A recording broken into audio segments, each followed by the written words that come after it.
صحت اللہ تعالیٰ کی ایک عظیم نعمت ہے، ایک امانت اور ذمہ داری بھی ہے، لہٰذا صحت کی قدر کرنا اور اس کی حفاظت کرنا لازمی ہے۔ صحت کے بارے میں معمولی سی غفلت بڑے نقصان کا باعث اور اللہ تعالیٰ کی ناشکری کے مترادف ہوتا ہے۔ دینی و دنیاوی فرائض و نیز اخلاقی تقاضے پورے کرنے کے لیے اچھی صحت بنیادی حیثیت رکھتی ہے۔ کمزور شعور و دماغ جسم کو بھی کمزور کر دیتا ہے، جس کی کارکردگی بھی حوصلہ شکن ہوتی ہے۔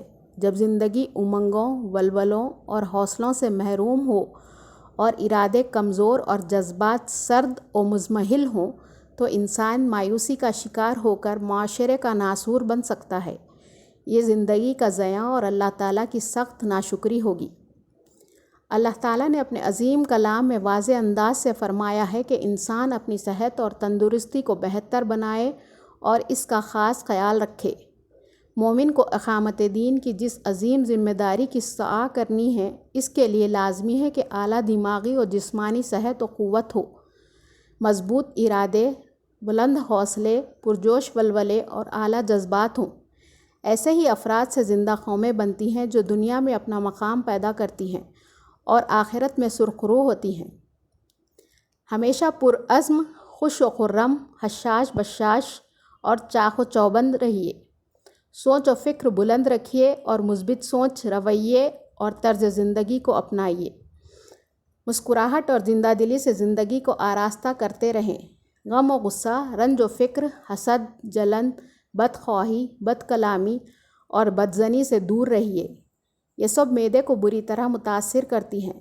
معدے کا فساد صحت کا بدترین دشمن ہے۔ مشکوٰۃ المصابیح کی ایک حدیث کا مفہوم ہے، نبی اکرم صلی اللہ علیہ وسلم نے ارشاد فرمایا، سیدھے سادے رہو، میانہ روی اختیار کرو اور حشاش بشاش رہو۔ اسلام کی نظر میں صحت اور تندرستی، قوت اور چاق و چوبند رہنا نہایت ہی قابل قدر اور مطلوب ہے۔ جیسا کہ رسول صلی اللہ علیہ وسلم کا ارشاد ہے، تم اپنے بچوں کو تیراکی، تیر چلانا اور گھڑ سواری سکھاؤ۔ یہ ارشاد مبارک اور اس کی شرح واضح دلیل ہے کہ جسمانی صحت، تندرستی اور چاق و چوبند رہنا وہ قابل قدر اوصاف ہیں جو اسلام ایک مومن میں دیکھنا چاہتا ہے۔ معاشرے کے افراد کی صحت مندی کا راز گرد و نواح کے ماحول کی پاکیزگی میں پنہاں ہے۔ آپ کی شخصیت، آپ کے گھر اور کام کرنے کے مقامات صاف ستھرے ہوں۔ صحت مند رہنے کے لیے اسلام کا دوسرا اصول ہے کہ صحت مند، حلال اور متوازن غذا کا اہتمام کیا جائے۔ سادہ اور ہلکا کھانا مفید ہوتا ہے، جو جلد ہضم ہو جائے اور جس سے زیادہ توانائی ملے۔ دسترخوان پر اعتدال سے خوشی اور اطمینان سے کھانا چاہیے اور ابتدا اللہ کے نام سے ہو اور اختتام اللہ کے شکر کے ساتھ۔